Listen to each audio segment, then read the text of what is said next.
beautiful people! How are we all doing? Welcome to today's video. Today's video is a little bit of a tag video, and it's if I had to keep only 10 books, what would they be?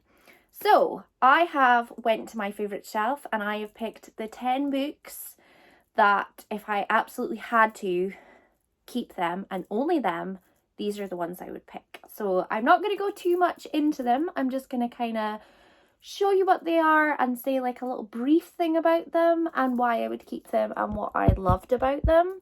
I think that's kind of the best way to go about this. So I'm just going to dive straight in. These are in absolutely no particular order.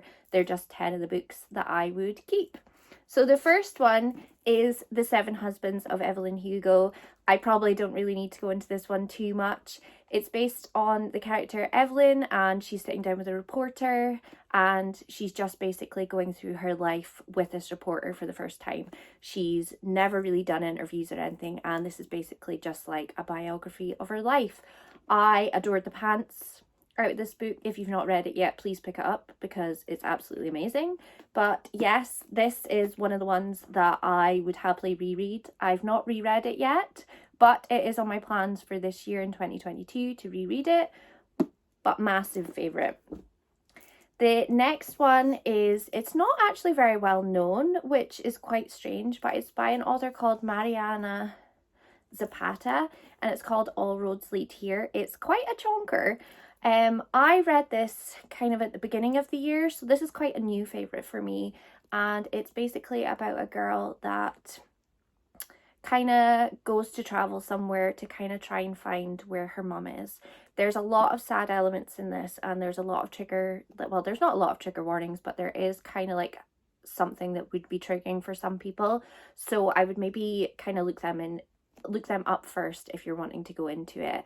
But there's a little bit of smut in here, which I didn't expect and absolutely adored. If you're new to this channel, I am someone that enjoys smut. So there we are. But yes, this was a 5-star as well. But like I said, very recent favourite book.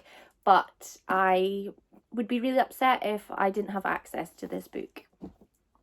The next one is Dark Matter by Blake Crouch. This has a sci-fi element to it. It's basically about a guy who jumps from different dimensions and his life changes through different dimensions. That's kind of the only thing I want to say about this book. I really, really love this one. I read it when it first came out. I think it came out about 2016, 2017, and really, really loved it. And this is like a firm in my top 5 favourites of all time, and it's never left since I've read it. I really need to reread this in 2022 as well, because I'm doing a little reread month at some point, and this is going to be on it. So excited to get back to this one. The next one is The Rules of Magic by Alice Hoffman. This is based in the Practical Magic series. So if you've seen the movie Practical Magic, this is based on the ants. So this is basically the ants growing up, finding out about their magic and kind of learning about the curse that floats around their family. This is my favourite out of the series so far. I've only read this one and Practical Magic. Practical Magic just lacked a little bit for me, but I will be rereading this one this year as well, which I'm very excited about. The next one, nobody's going to be surprised by this one, also another recent favourite, is The Love Hypothesis by Ali Hazelwood. The fact that this is like a Star Wars fanfic that started out as means that it has my heart forever. The fact that I know that now after reading it makes me love this book even more, and I will be rereading this later on in the year as well. It's just so good, and I really love the friendships and the relationships that build in this book, and it gets a bit steamy, which is just brilliant. So yeah, that is a firm favourite that I would be devastated if I didn't own it anymore. Next one, believe it or not, is kind of a classic, which is strange for me because I'm not a big classic reader, but it's Sylvia Plath's The Bell Jar. This book I read during lockdown, and I think it was maybe the best time I could have ever read this book. It's got quite a lot of triggering kind of topics in it, so I would maybe tiptoe in carefully and read up on them first before you go into it. But it is it is a really good classic and I really enjoyed it, and I'm hoping to reread it too. I tapped this one quite a few times and I've got a few different versions of this book now as well because I loved it so much. But there's a special place in my heart for this book. Next up is The Nowhere Girls by Amy Reed.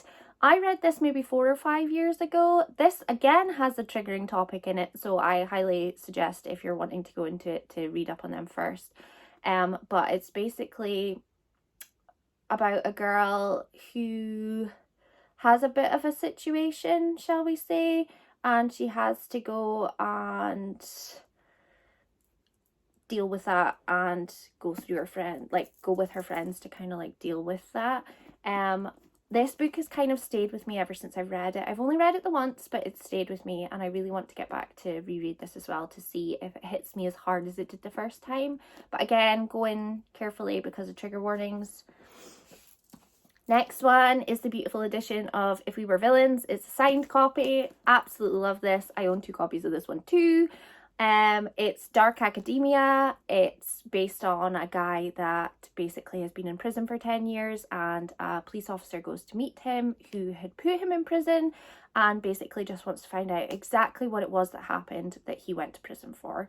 It's absolutely brilliant. It's got quite a lot of Shakespearean themes going on. It's not written in Shakespearean, but it's got some themes and I really like that element of it, and I'm hoping to reread this one this year as well. Lots of rereads going on this year. And number 9 is The Hobbit by J.R.R. Tolkien. I read this in 2020 and adored it. I then watched the movies after I read the book and disliked the movies because this is something of beauty and the movies just didn't do it justice, which is funny because before I watched the movies and I loved them, but now I've read this, they're not the same for me. But yeah, I'm not really going to go into what The Hobbit's about because generally people know the Lord of the Rings story, but this, I need to reread this too. There's a lot of reread situations that need to happen and I'm piling all these books like up against my leg, so I'm really glad there's only one more. And the next one, I feel kind of bad putting this in here, but at the same time, I need to have this book for the rest of time. If I was only allowed the 10 books, I would need to have this one because it has the most specialist place in my heart. And it's the second in the series, and it's A Court of Mist and Fury by Sarah J Maas. I read this recently, as you guys are probably well aware, and because of the relationship in it, because of the characters, I'm really sorry, but I need to put this in here because out of all the series so far, this is the one that I am definitely going to reread because I need to go back to chapters 54 and 55. I mean, I've read them a good couple of times, but not the book as a whole. But yes, that is, it's got to stay because I would be devastated if I couldn't relive that romance, shall we say. But that has been my 10 books that I would just have to keep and not live without.